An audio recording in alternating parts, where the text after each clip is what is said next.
y estoy con el diputado federal Amadeo Espinosa Ramos, comisionado político del Partido del Trabajo en Chiapas, pero ya diputado federal por 2 ocasiones, ¿no? Tres ocasiones diputado federal, ya con mucha experiencia en la tarea legislativa. Diputado, ya aprobaron la reforma, ya aprobaron el presupuesto de ley de ingresos para el 2023 y todo apunta de que viene la ley de egresos en noviembre,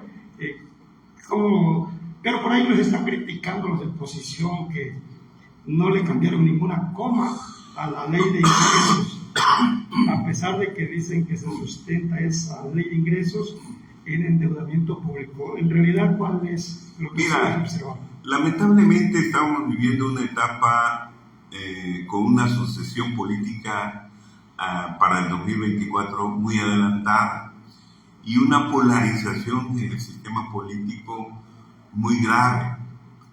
Digo que esa polarización es muy grave porque la oposición está con una actitud de oponerse a todo, muchas veces sin ninguna razón.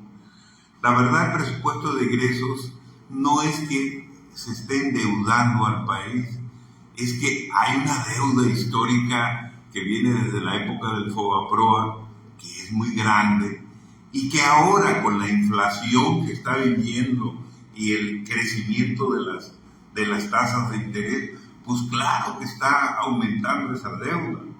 No es que se esté endeudando por parte del gobierno. Entonces, porque el presidente hizo un compromiso de que no iba a haber endeudamiento y lo está cumpliendo. Hizo el compromiso de que no iba a subir impuestos y lo ha cumplido. Pero ve cuánto ha crecido el salario mínimo. Es decir, eso es lo que no dice, ¿verdad? ¿Cuánto ha crecido el salario mínimo y cuánto ha crecido la inflación?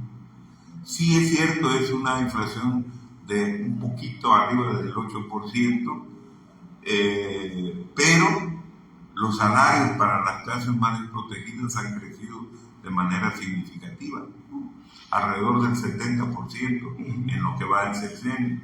Entonces, no es cierto. Por ejemplo, el dólar frente al peso es de las monedas que menos se ha devaluado en todo el mundo. La inflación incluso en México, porque este es un fenómeno mundial que tiene que ver con la etapa del COVID y tiene que ver ahora con la guerra de Ucrania. Entonces se desataron la inflación en el mundo, en Europa. ¿Cómo están los precios de la gasolina? Hombre, el doble de lo que tenemos aquí en México, ¿sí? Entonces no es cierto. En Estados Unidos está más cara la gasolina en Estados Unidos que en México. Entonces, hay cosas que no las dicen. Sí vivimos una etapa difícil en el mundo, una etapa con alta inflación, con posibilidad de lo que se viva un fenómeno que llaman de la estanflación, que es estancamiento económico con inflación, que es grave, pues. Pero no es un fenómeno atribuible al gobierno mexicano, es un fenómeno mundial. ¿Y cómo se lo sustentó el gobierno para que salgan los 8.3 billones de pesos del presupuesto de ingresos? ¿De dónde va a salir? Es de los impuestos de los trabajadores, de los impuestos por los empresarios, de los que hoy sí están pagando impuestos, ¿eh? La última vez de Salinas Pliego estaba muy molesto, no quería pagar, ya tuvo que pagar. Más de 2,000 millones. Más de 2,000 millones de pesos. Y todavía pagan 30,000 millones de pesos. Más de 2,000 millones de pesos. Entonces, hay muchos empresarios que están molestos por esa actitud. Pero no debe ser, porque así como tú, trabajador, y yo, trabajador, pagamos nuestros impuestos, así ellos deben de, si ganan un dineral, se han enriquecido, son de los hombres más ricos de México. Entonces, la ley de egresos, el presupuesto de egresos, no tendría problemas de aprobarse. No, ya el de ingresos ya está aprobado. Ajá. Falta el de egresos. Hay efectivamente planteamientos que a lo mejor se han atendido, todavía está la discusión. El presupuesto de egresos está hasta el día 15 de noviembre, tenemos el plazo para su aprobación. Entonces, en ese plazo pues, va a seguir la discusión. Nosotros hemos tenido reuniones de la Comisión de Educación, estamos planteando que se hagan algunas reconsideraciones para los niveles de educación media, superior y superior, en términos de aumentar el presupuesto en algunos rubros. Lo mismo sucede con el asunto de las mujeres, lo mismo sucede con el asunto del campo. Hay muchos planteamientos de modificación que todavía está en discusión. Veremos cómo sale, ¿no? Todavía hay tiempo para eso. ¿Y a Chiapas cómo le vislumbra? Yo creo que Chiapas, como todo el sureste, hay que decirlo así, le va bien. Le va bien en el presupuesto. Las obras que se están haciendo en general, la del Tren Maya, la del corredor transísmico, son obras que, aunque no están en nuestro territorio, van a pegar positivamente en el desarrollo económico de la entidad. Espero yo que se eche a andar el asunto de los ferrocarriles en la costa, que también es otra inversión importante que pudiera reactivar la economía del Estado. Pero por encima de todo eso, Chiapas es de los estados más favorecidos en cuanto a los programas sociales. Es donde más dinero viene para eso. Entonces, y desde luego hay ya una importante inversión en obras pequeñas, medianas, ¿verdad?, en el Estado, que van a ayudar a la reactivación económica de la entidad. ¿Y para el campo cómo se le apunta? Viene el apoyo para los fertilizantes, un asunto que el año pasado se reinició aquí, porque en los otros años de este gobierno no había habido apoyo al campo aquí, pero el año pasado ya se inició, este año también, y el que viene ya viene con un incremento importante en ese rubro. Correcto. Oye, diputado, dijiste al principio de nuestra conversación que está polarizada la situación en la Cámara de Diputados por eso de la corcholatiza que se está moviendo en el país. Pero todo apunta a que si lograron aprobar la última reforma en la que tanta polémica provocó la militarización del país, pero que finalmente con una propuesta X del PRI se logró. Ahora se habla que hasta lo electoral está en ese mismo contexto. Sí, yo sé que hay una discusión que se inició ya entre representaciones de todos los grupos parlamentarios, pero donde se van a meter todas las reformas, porque todo el mundo ha metido reformas de carácter electoral. La metió el PRI, la metió el PAN, la metió el PT, la metió el PRD, la metió creo que el Verde, Morena, el presidente. Entonces, no solo se va a discutir la del presidente, se van a discutir todas. Y va a buscarse un consenso. Yo creo que eso es muy positivo. Es positivo porque todas las fuerzas tienen derecho a opinar y se busca, ojalá se logre un consenso entre todos y pase una reforma electoral que sea vamos a decir, del agrado de todas las fuerzas, ¿no? Y ya se habla al interior de la Cámara, ya se habla acaso de que podría venir en un segundo intento o en un segundo round la reforma energética. Eléctrica, perdón. Sí, es cierto. Ya hay esa mención, pero creo que sería el año que viene. Yo creo que ahorita nos va a ocupar la reforma electoral, el presupuesto de egresos, y luego pues ya del 15 de noviembre al 15 de diciembre, que es un mes, no creo que se avienten otro tiro el Congreso de ese tamaño, ¿no?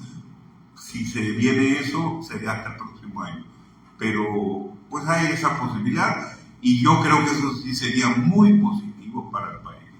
¿Por qué? Porque la verdad, aunque se trató de suplir la reforma que fue rechazada por la fuerza de la oposición en el Congreso, porque se necesitaban las 2/3 partes y no la tuvimos de la votación, no tuvimos las 2/3 partes, se suplió eso con una resolución de la Corte y con una reforma a las leyes secundarias para crear pues una especie de nacionalización de litio, ¿no? Que era una de las partes de la reforma eléctrica, y pues ahí se dejó, pero en la medida en que esto quedara ya en la Constitución, yo creo que sería mucho más favorable para el país y más difícil para que gobiernos como el que tuvimos hace 6 años o hace 4 años de Peña Nieto le dieran la vuelta en caso de que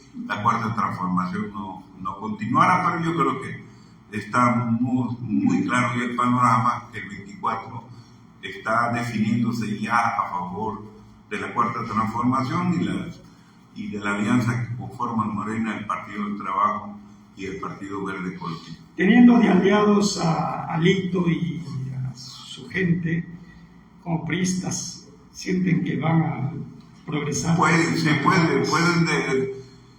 avanzarse en cosas tan importantes como la reforma eléctrica, ¿verdad? Y devolverle a la Comisión Federal lo que se le quitó, porque eso ya lo teníamos desde la época del presidente Adolfo López Mateos, ¿no? Entonces, esa reforma que aprobaron en la época de Peña Nieto fue una reforma regresiva, una reforma que pretendió entregar a la iniciativa privada y al capital, sobre todo transnacional, como Iberdrola y las empresas españolas, pretendieron entregarle todo el asunto de la explotación de la energía eléctrica en el país, ¿no? Entonces ahorita es volver a regresar a eso, pero esas eran cosas positivas para el país, ¿verdad? Esa reforma de López Mateos que hizo para la nacionalización de la industria eléctrica, esa es como la reforma que hizo el general Cárdenas cuando nacionalizó la empresa petrolera, y que también iba para atrás. Entonces, lo que está haciendo el presidente Andrés Manuel es regresar las reformas que nos dieron sentido como nación y que son parte del desarrollo político, económico, sobre todo del país, ¿no? Entonces, son reformas que toda la vida, todos los que fuimos a la escuela, siempre se nos presentaron, porque así es, como reformas que le dieron sentido a México y lo hicieron crecer en un buen tiempo. Hoy, aunque no les guste a la oposición, el desarrollo económico es difícil, sí, no tenemos los niveles de crecimiento de otros tiempos, pero porque estamos en una situación difícil. Ver cómo está Europa, hay que ver cómo están los propios Estados Unidos, para no ir más lejos. Entonces, no quieran que el presidente haga milagros, hombre.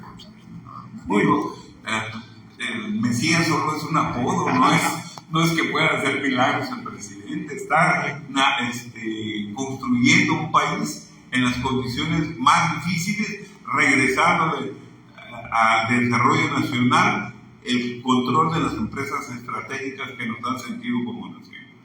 Muy bien, diputado Amadeo Espinosa, damos gracias por haber conversado con nosotros. Gracias a ti, amigo. De veras que hay que tener mucha claridad y que la gente no se deje sorprender por tanto, porque los medios de comunicación grandes, los grandes medios de comunicación como la televisión y los grandes medios, la prensa, están en manos de grandes empresarios que están molestos, enojados, porque les están haciendo pagar sus impuestos. El caso de Salinas ahorita es el más ilustrativo, estaba muy bravo, pues ya pagó sus más de 2.000 millones de pesos. Muy bien, maestro, gracias.